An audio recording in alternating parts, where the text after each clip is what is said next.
God. Napaganda po ang salita ng Panginoon.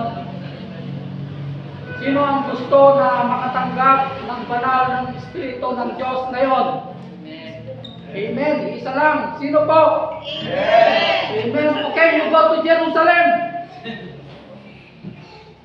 You go to Jerusalem. Where is Jerusalem na sinasabi ng Panginoon? This is the Jerusalem of God. Hindi mo pwedeng matanggap ang banal ng Espiritu ng Panginoon kung wala ka sa Jerusalem, wala ka sa Kanyang salita. It is only the Word of God. Dapat babad ka sa salita ng Panginoon upang ibibigay niya yung Kanyang banal na Espiritu, mga ginigiliw. Okay? Tell them they don't have to go to Jerusalem in faith. Pag daw tayo punta sa Jerusalem, ito ang puntahan natin. Ito yung Jerusalem. No? Okay, praise God. It's time to give.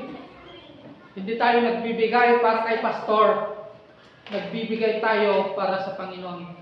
We give because we love God. Magandang umaga po sa ating lahat. God bless everyone.